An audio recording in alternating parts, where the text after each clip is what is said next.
दो वर्ग बन गए हैं। एक लुटेरा वर्ग है, एक कमेरा वर्ग है। लुटेरे वर्ग के साथ सरकारें खड़ी हैं और कमेरे वर्ग के साथ हमारा कोई हमदर्दी, कोई साथी, कोई हमारा मित्र नहीं। आज आप जिस मुद्दे पे बैठे हो, देश के अंदर बीमा शुरू किया गया। बीमा भी प्राइवेट कंपनियों को दे दिया गया। कितनी जगह पे आंदोलन कर करके मुआवजे लेने पड़े और मुआवजा तब मिले जब उसकी कोई गिरदावरी हो। बहाने एक जगह पे हमारे सामने ये आया कि फसल मर गई, गिरदावरी भी हो गई, मरी हुई फसल भी साबित हो गई, लेकिन कंपनी ने कह दिया कि आपका जो मुआवजा है वो बैंक ने हमें 6 दिन लेट दिया, इसलिए आपका बीमा रद्द किया जाता है।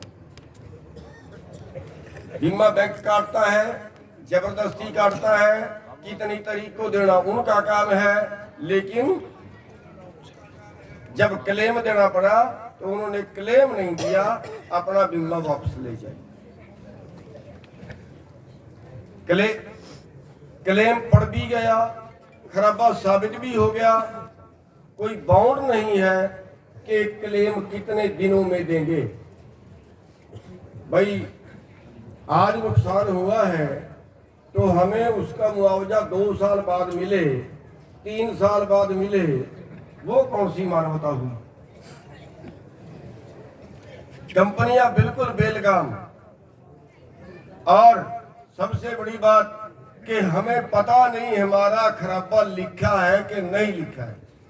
हमने मांग रखी थी कि जब खराबा लिखने कोई आए तो उसके साथ गांव का नंबरदार या गांव का सरपंच या गांव का कोई भी मौजूद आदमी, एक आदमी साथ में सर्वे के टाइम होना चाहिए। हमें क्या पता उसने खराबा लिखा भी है कि नहीं। कई बार हमारे साथ हुआ और अब आपके साथ भी वही घटना हो रही है जिसकी हम पहले कई बार आवाज उठाते हैं कि फसल खराब हो गई, मर गई, पटवारी आया, उसने काटा मिट्टी की, हमें नहीं बताया कि खराबा है कि नहीं है। 2 महीने बाद रिपोर्ट आई, जब आपने खेत में फसल जोत के दूसरी बीज दी तो फिर पता लगा कि आपके खेत में तो खराबा था ही नहीं। अब बंदा मर गया, उसका पोस्टमार्टम में क्या लिखा, लगी थी गोली, उन्होंने लिख दिया कि नहीं इसको तो हार्ट अटैक हुआ। संस्कार हो गया। अब संस्कार होने के बाद क्या सबूत है जी, वो रिपोर्ट चलेगी, वही काम आपके साथ हो। तो साथियों,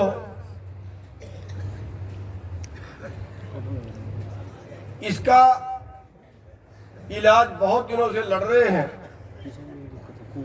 एक काम के लिए लड़ते हैं, 2 महीने बाद 6 महीने बाद दूसरा खड़ा हो जाता है, दूसरे के लिए लड़ते हैं, 4-6 महीने बाद तीसरा खड़ा हो जाता है। यानी आपका शोषण होना तय है, आपसे खेती छुटनी तय है। 1 साल 13 दिन आंदोलन चला, उसके बाद मोदी ने कानून वापस लिए, लेकिन अभी आपके सामने चिट्ठी आ गई कि 6 मंडियां इस बार नहीं चलेंगी। 6 मंडियों में इस बार बारदाना नहीं दिया जाएगा और वो गेहूं सीधी अडानी के गोदाम में जाएगी। आप लोगों ने शोर शराबा किया तो अब की बार वो आदेश वापस ले लिया, अगले बार में जाएगा। मंडियां टूटेंगी, कन्फर्म टूटेंगी। मैं कल पश्चिमी बंगाल में था, वहां पे अडानी ने अपने सेलर लगाने शुरू कर दिए। एक वीडियो मैंने देखी थी, लिफ्ट वाली ट्रॉली से उठी और सीधी जो धान है वो सेल्डर में नीचे जाल बनाया हुआ है जमीन पे, तो वो सीधी जाल के अंदर गई, उससे सेल्डर के अंदर गई, अपने आप साफ हुई, अपने आप सूखी, चावल बनाया, थैली में बंद होकर थैली बाहर निकली। मंडी की क्या जरूरत बचेगी? कन्फर्म है कि सर छोटू राम की बनाई हुई मंडियां हमारी आंखों के सामने टूटेंगी। 750 लोग शहीद हो गए।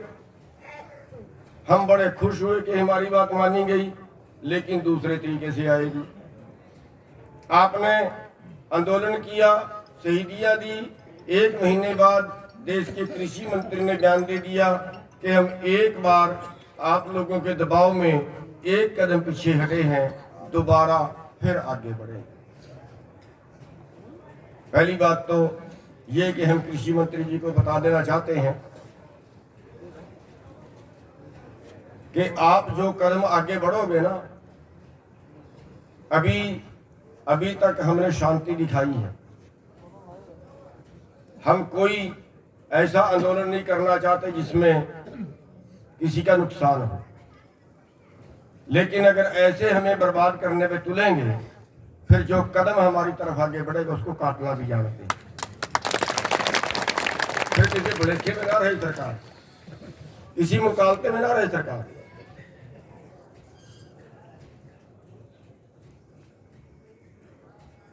आज 45 किसान रोजाना आत्महत्या कर रहे हैं कर्जे में।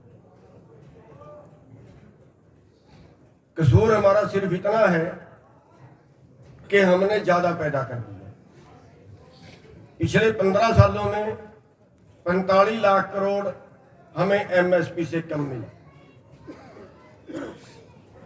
बैंकों को लूट के खा गए कारपोरेट वाले, जिनका 15 लाख रुपया, 15 लाख करोड़ इस वक्त डिफॉल्टिंग अमाउंट है। डिफॉल्टिंग नहीं, जो पैसा वापस ही नहीं आएगा, मर गया। किसानों के टोटल कर्जे से 2 गुना, और उसमें फांसी खाई किसान। साथियों, इसके लिए हमने दोनों मंचों पे लड़ना पड़ेगा, कोई चारा नहीं है। कोई जोर लगा लो, सारी उम्र लड़ो, अगले जन्म तक लड़ो, जब तक मर्जी लड़ो, लेकिन इन पूंजीपतियों से हम मुकाबला नहीं कर पाएंगे। दोनों रास्तों पे लड़ना पड़ेगा।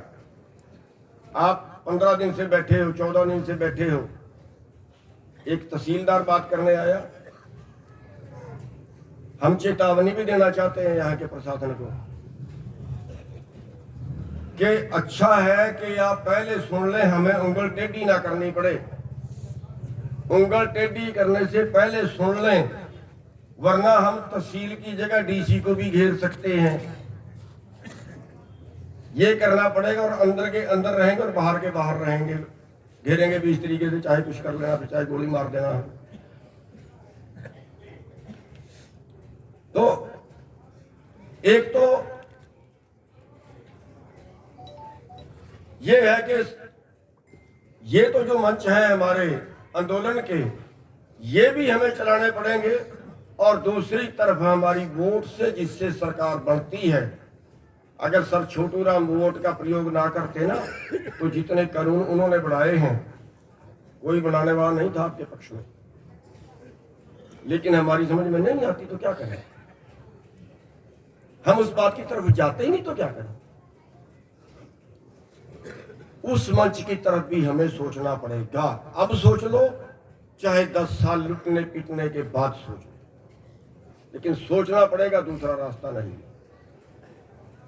तो साथियों, आज तो हम केवल इतना सा कहना चाहेंगे कि यहाँ जो भाई नेतृत्व कर रहे हैं, हम उनको मुबारकबाद देना चाहेंगे, धन्यवाद देना चाहेंगे, जिन्होंने बड़ा अच्छा आंदोलन पिछले कई दिनों से यहाँ पे चलाया। इस आंदोलन के अंदर हमारी जहां जरूरत पड़े, जैसी भी कुर्बानी देने की जरूरत पड़े, जिस तरह से भी काम करने की जरूरत पड़े, नेतृत्व इनका रहेगा। हम आके हर तरह का सहयोग, हर तरह से साथ में खड़े।